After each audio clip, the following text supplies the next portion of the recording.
Okay, so have you ever gotten that feeling like you're being watched, like just something's off? Oh, yeah, definitely. Today, we're diving deep on how to detect surveillance, like hidden cameras and listening devices. Cool.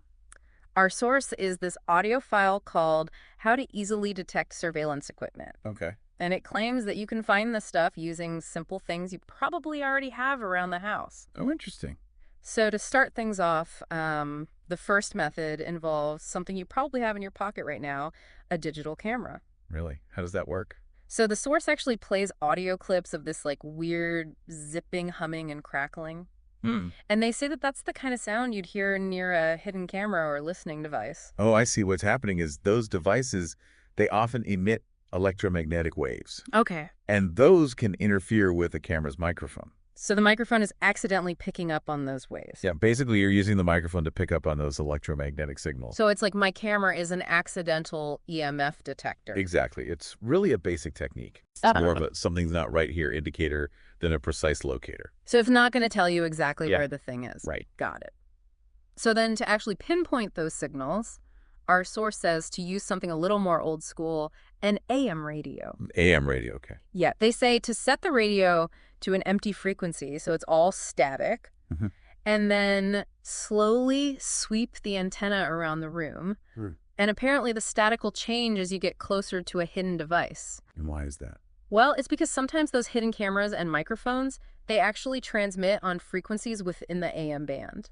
Oh, interesting. Yeah, so your AM radio is basically becoming a signal detector.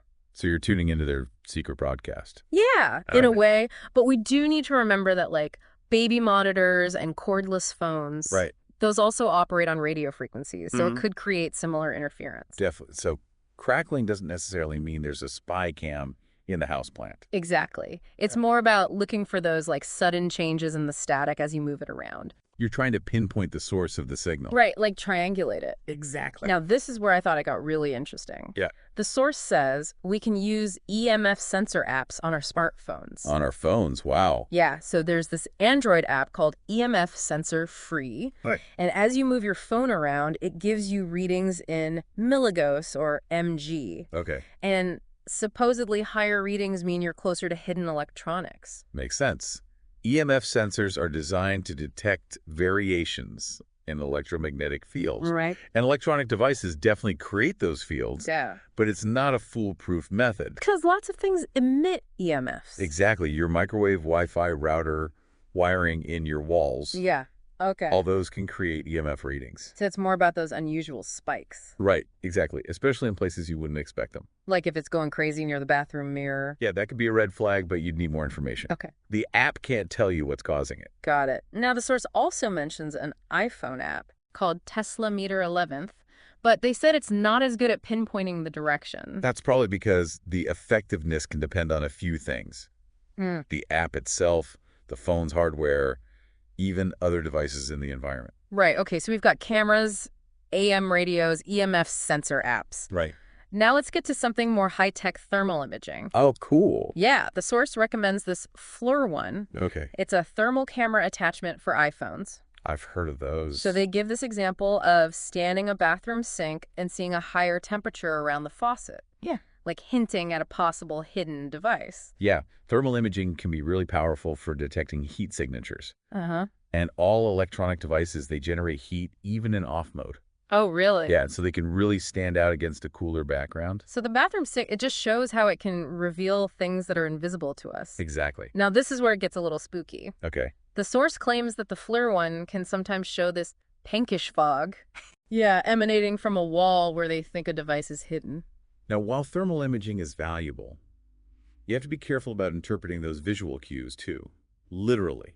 So the pinkish fog isn't really a sure sign of a camera. Right? It could be heat reflection, environmental factors. Yeah. It's really important to think critically and not jump to conclusions. So basically, don't freak out just because you see some pink fog. Exactly. Okay, so we've got using a digital camera listening for interference in AM radio to detect signals, EMF sensor apps to measure the fields, Right.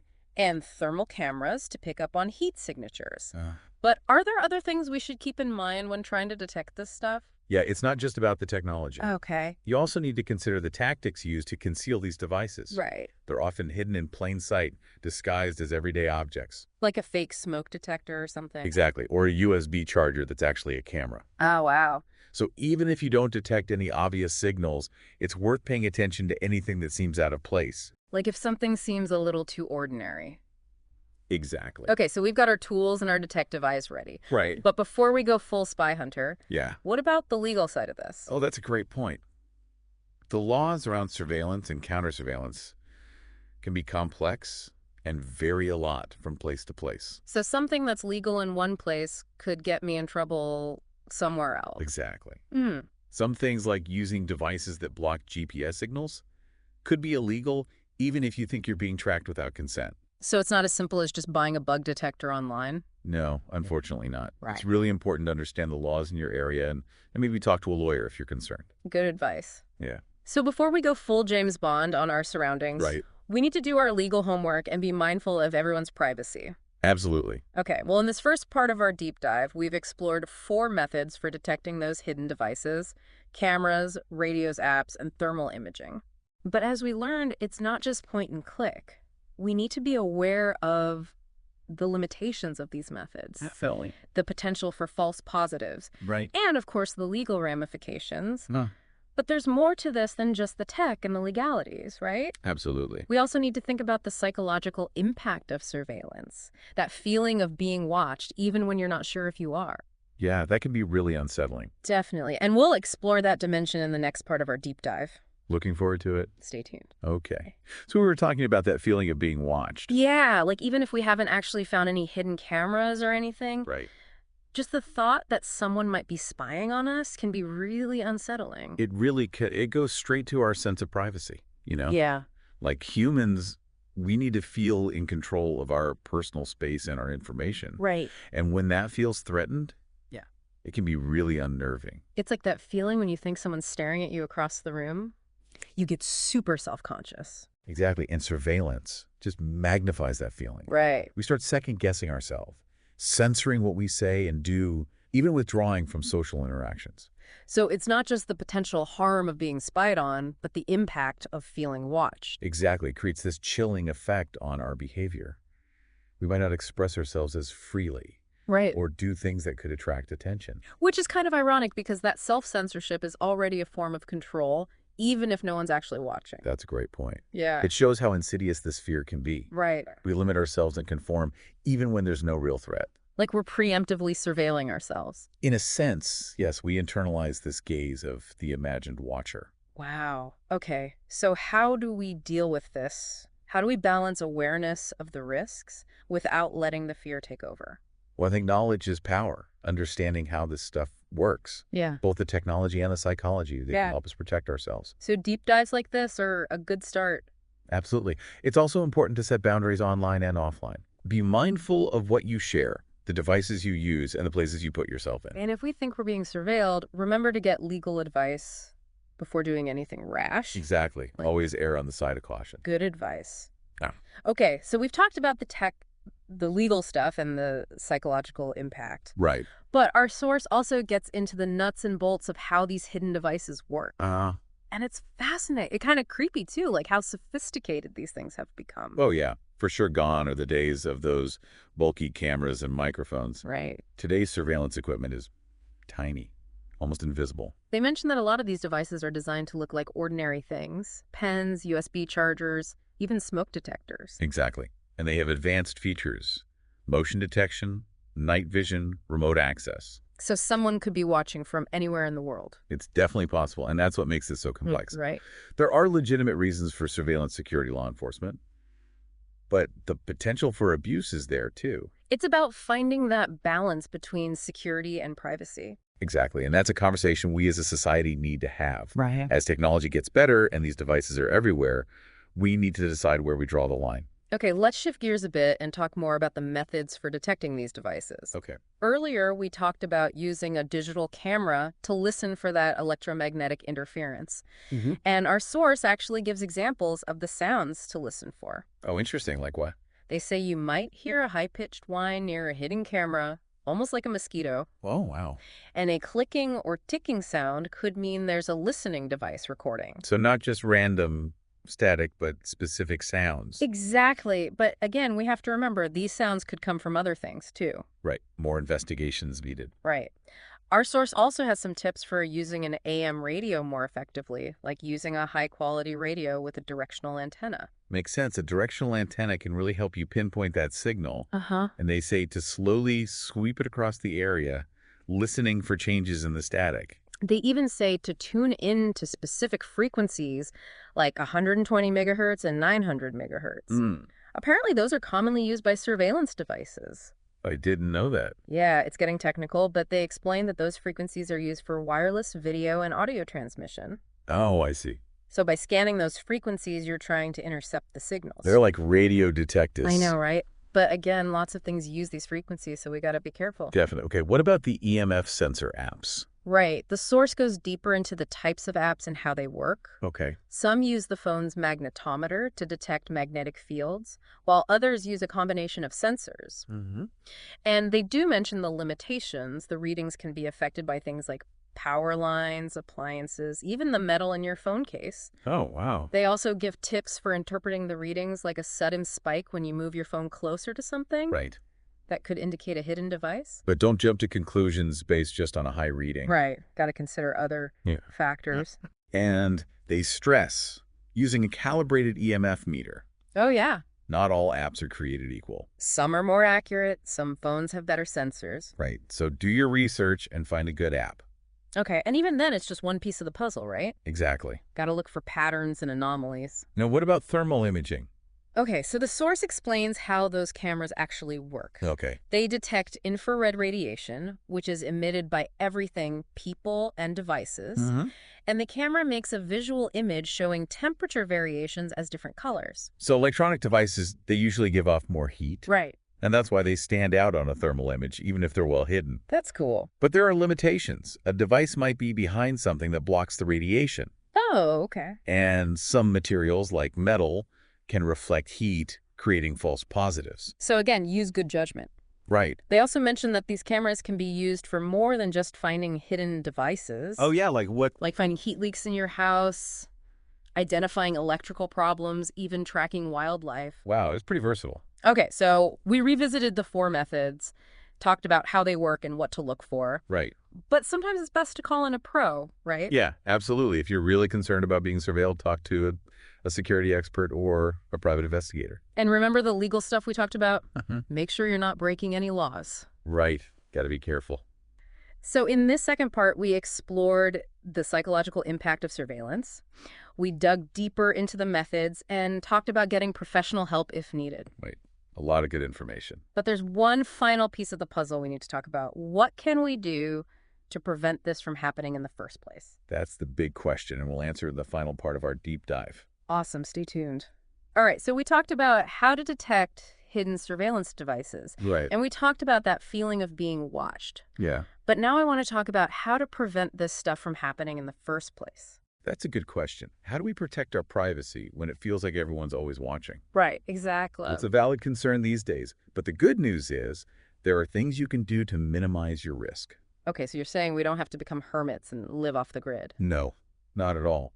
It's about being aware of the risks and taking some practical steps to protect yourself. So what kind of steps are we talking about?